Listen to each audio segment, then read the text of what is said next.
Hello and welcome to Tonalist Painting with M. Francis McCarthy. This is your painter in residence, M. Francis McCarthy, and the painting I'm bringing you today is one I did, I'm thinking August, and it's called Tree by the Brook. It's a 12 by 16.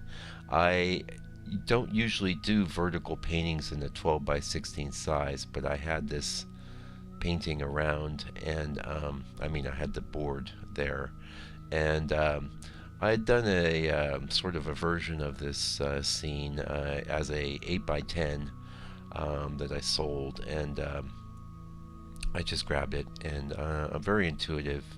Sometimes I just follow, I'm thinking the way that my mind worked was, oh, I've got this 1216 vertical, what would be good to do on this? And I probably just fished around in a pile of reference images from previous paintings I'd done, and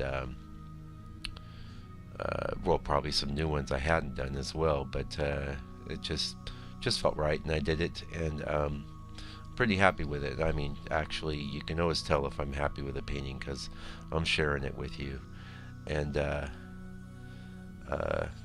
I don't really share many of the stinkers, although that would be probably a lot more illuminating for those of you that are watching these videos for educational purposes. It'd probably be a lot more illuminating to watch me crash and burn, and which I do all the time. Don't get me wrong. As a matter of fact, I was just if you follow my Instagram feed, that's at Tonalist Painter on Instagram, or my Facebook page, which I think is also Tonalist Painter, or you can get to their M. Francis McCarthy. I shared a video that was shortened to 1 minute of the show I had at the Fongaray Art Museum, and mostly that was larger pieces, and I'm proud of a lot of those paintings. A lot of them, well, I'm proud of all of them. There's a few of them that my rep had picked out that weren't favorites of mine, but I just went ahead and let him make the decision. And but one thing I've noticed in the larger work is that where there's that loose fracture at the smaller sizes, a lot of that goes out the window. And I'm not the only artist that's worked with that, had to struggle with that. I mean, let's talk about John Constable, for example. I mean, if you were to see his sketches, they're absolutely brilliant, and they're all quite small, and he was always trying to keep that freshness at the larger sizes. In fact, he did studies that were just as large as his actual paintings. But when he starts pulling things together and finishing things, they get tighter. Things get tighter. And at some point in time, I'd like to, maybe it's just, I know it's a lot of it's a matter of just using much larger brushes.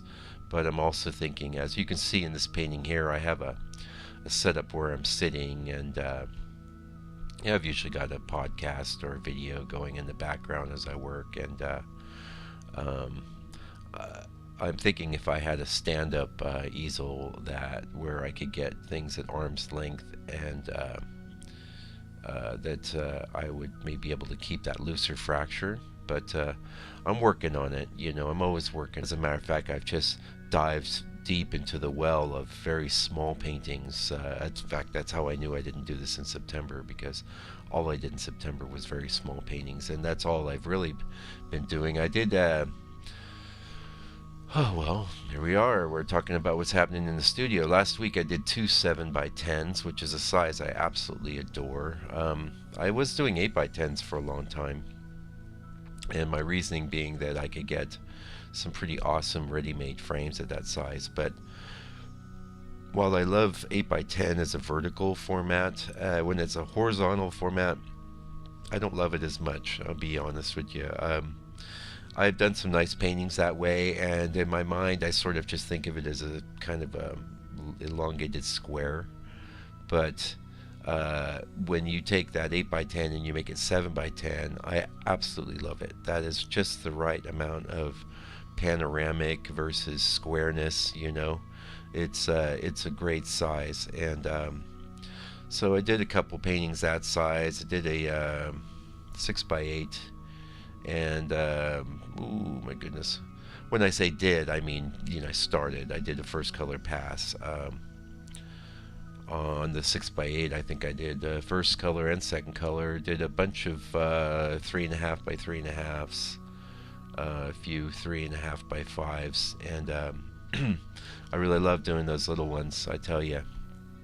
The thing is, like, in fact, I should let you know, I just put my first 3.5 by 5 up on the store on my site. You'll see it. It's one of the first ones there, and it's a painting I shared here on YouTube, and also on the Instagram and Facebook.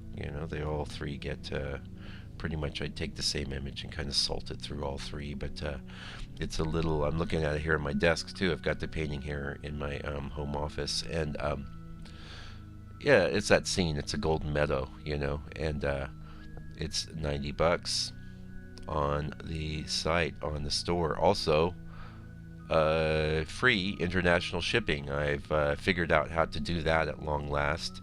I'm not a natural web person. I have learned to adapt and to figure things out. So I finally figured that out. So, and I'm happy to do that for you, because it's me and it's you. And much as I love galleries, they need to take a big portion of that sale price and keep their businesses going. But I can pass some of that savings on to you in the way of free shipping, so you don't have to worry about that. And I package everything super carefully, and I ship internationally. I've shipped all over the world, as I've told you. I've shipped to people in Germany, in England, Iceland, lots of people in the U.S., and I have a lot of followers and fans in the U.S., mostly because I think tonalism, that's the home of tonalism.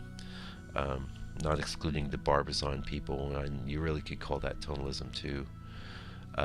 Also, if you're a subscriber to this channel, you get a 10% discount, and that would be on top of the free shipping. So I've sold a few paintings off the store. I'd like to sell a lot more, because the idea here is to help support my painting, help keep me going.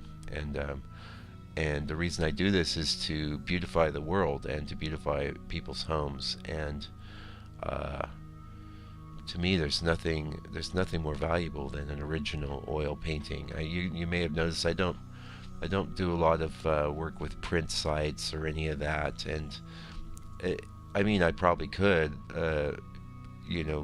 make some income doing that, but my heart's not really in it, because after all these years of working in the digital realm as a commercial illustrator, and where I was very well paid and very successful, I would do a lot of drawing outside the computer and inking and things, but most of my color and painting was all done in the computer, and then everything comes out flat on a piece of paper, or in my case, a lot of things are printed on mugs and t-shirts and things like that. And I really do enjoy reproduction. I think it's awesome, but in this age of easy reproduction, limitless visual images online, just look at Instagram.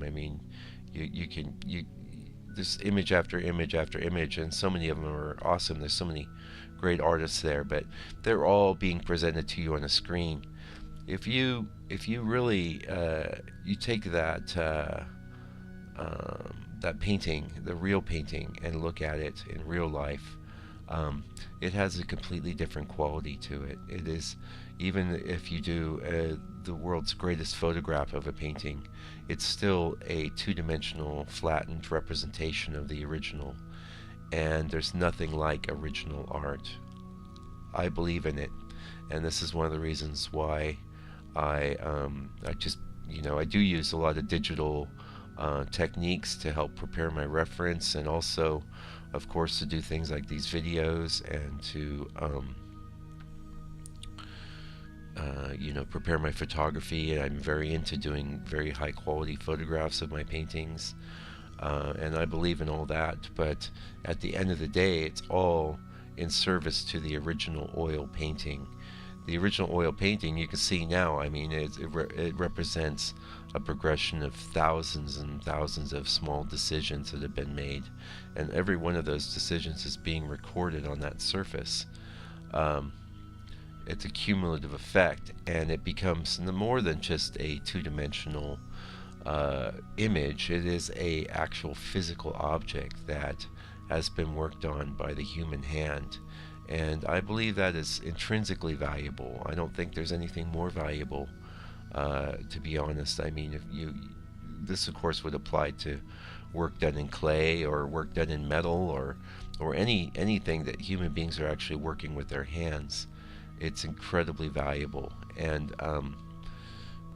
that's what I'm about. This is why I'm not that interested in just, making my paintings available as reproductions online or what have you. And not to say, don't quote me. I mean, one day I might get into that. Like I say, I'm determined to.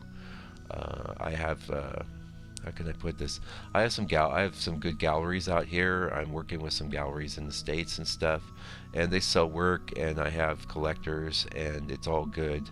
But I really would like to get more collectors on board, and this is one of the reasons why I'm making more attempts to work directly with my fan base and to get these paintings into the hands of people directly. And I'm more than happy to make it easy for them to do. I keep my prices affordable, and I'm doing things like offering free shipping and discounts to my YouTube fans, all in the all towards that end. And that said, if you're poor and you can't afford a painting, that is of course not a problem. I get it, but if you have a few bucks and you want to have a actual original piece, you won't regret it.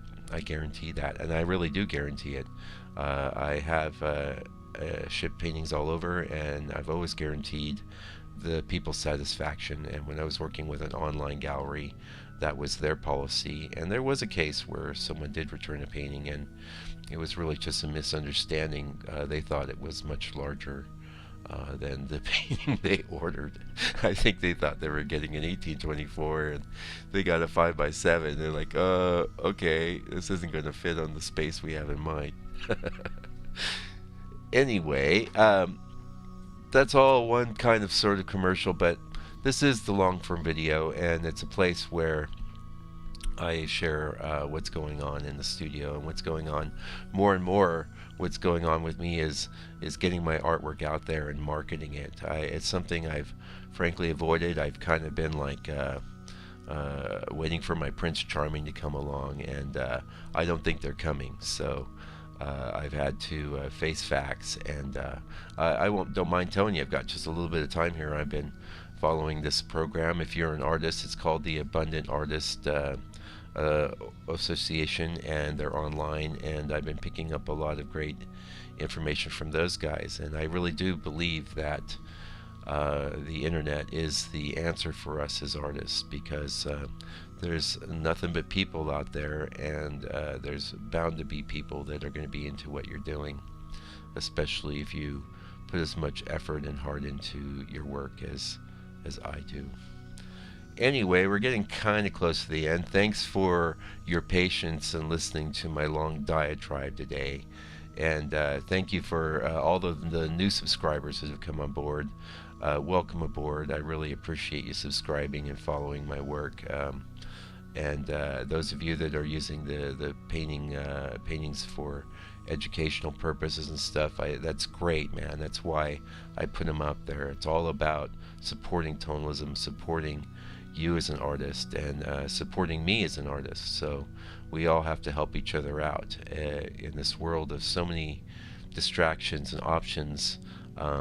Something like really good fine art is very important. So thanks for joining me today. I'll be back tomorrow with a Tonalist Minute. So I'll be here, you can be here, and meanwhile, please do me a favor. and take good care and stay out of trouble.